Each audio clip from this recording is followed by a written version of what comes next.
Donnie boy. Donnie boy. Oh, how you doing, huh? We're okay. We're good. We're good. I think we're good.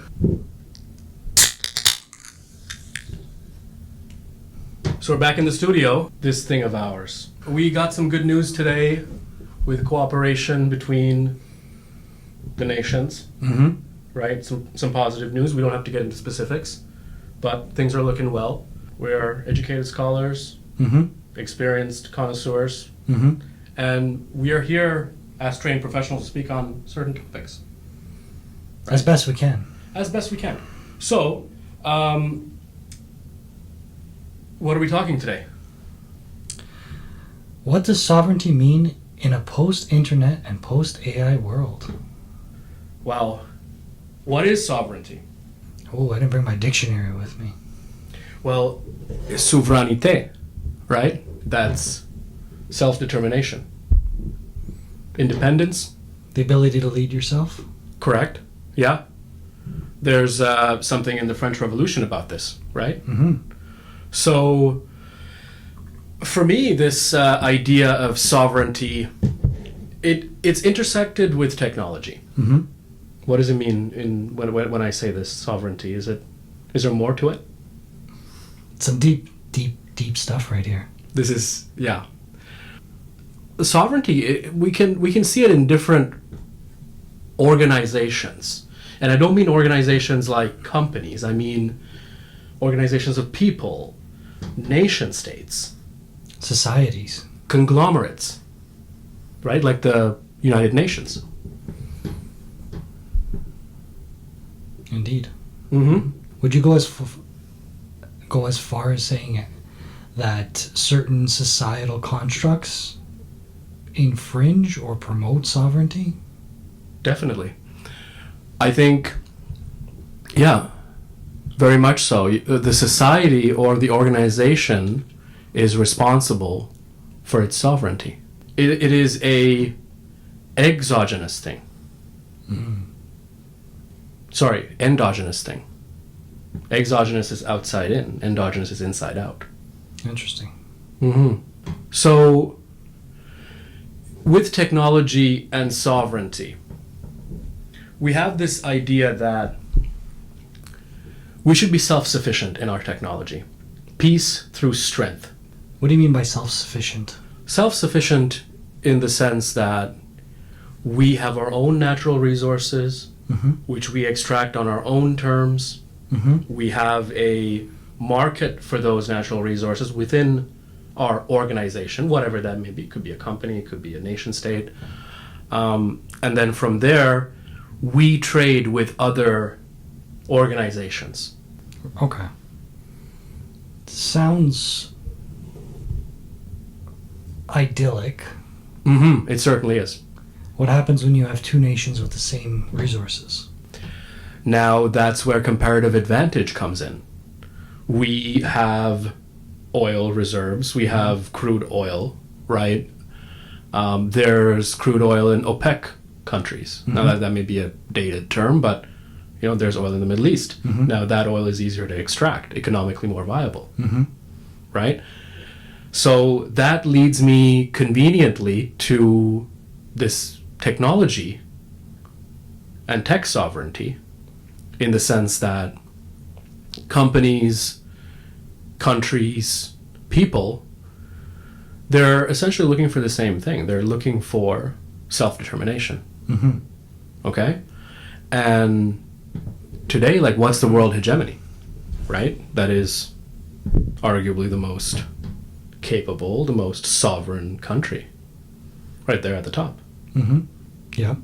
I mean, I would say for history, you had militarily, the country being the most powerful was what they wanted to be. Mm-hmm. But I think as the global population's appetite for war has kind of been diminished, maybe not, depends on where you are. Mm-hmm. But I think collectively as a people, we don't want another large-scale war.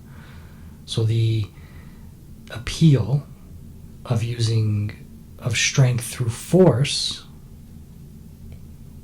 not exactly viable in today's day and Yeah. age. Might is not right.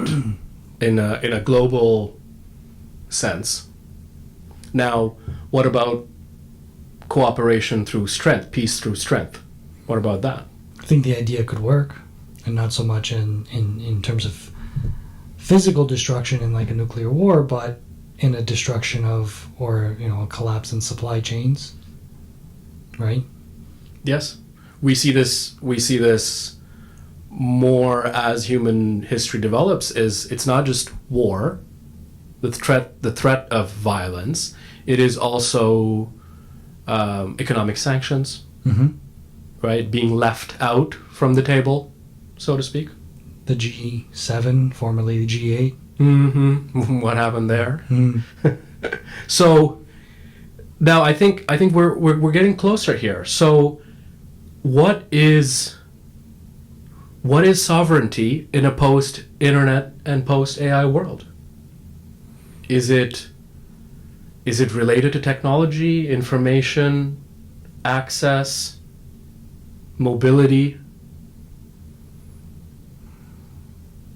I think so. Because as goods and services, the barriers for trade for a good part of our lives was coming down. Now we're seeing barriers to trade go up with tariffs.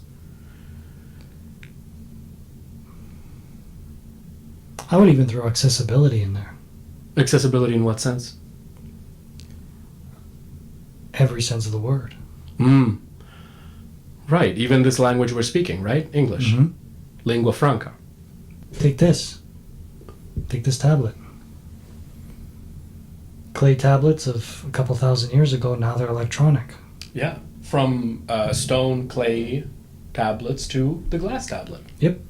Yeah. Yep. And there we have it. This idea of silicon independence. This idea of digital sovereignty. Today, if we look at the chip makers, where are the chips coming from? We're not going to say it because that's going to lead to a debate that is here nor there. But for us, the idea is technology makes you sovereign. Strong technology makes you sovereign. Good technology can bring you closer to your economic self-determination. Right? Because right now we have chips coming from overseas. We don't really do most of that here in Canada. Any of it, almost. Any of it. Certainly, it's not that we don't have the heavy industries. We do, right?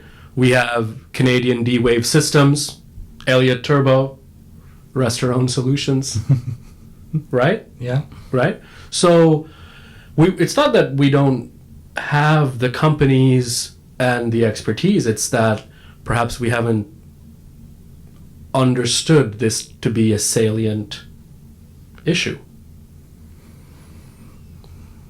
Perhaps. We're moving too slow. Inertia is part of it. Yeah. We are a slow-moving object, and it's been like that. But I think with this proliferation of AI and all these devices, right? Like, we also need to look at, can we leverage distributed computing? Everyone's got a device. Just in this room, how many devices do we have? Back of the hand math, 5? Yeah. At least? At least 5. So what if we can run inference on these devices we have? Distributed computing. That'll make us sovereign as a nation, part of it, right? Because a lot of the cloud vendors they're not really from Canada. I'm sure there is some obscure vendor who is operating out of Canada, but most of them, they operate data centers here. But we don't need to go directly to data centers. We can start small. Samsung started selling fish. Did you know that? I did not. Yeah, Samsung, they started selling fish. Xiaomi, they started with cell phones, and now they're making cars. Now, those are the nation states and the organizations, right? It's kind of difficult for someone to start making computer chips at home. Yeah, it takes more than just an idea. Right? We gotta will it into existence. No, it's so. What can you do as an individual, right? Can we do something as individuals? Come on. There's got to be something.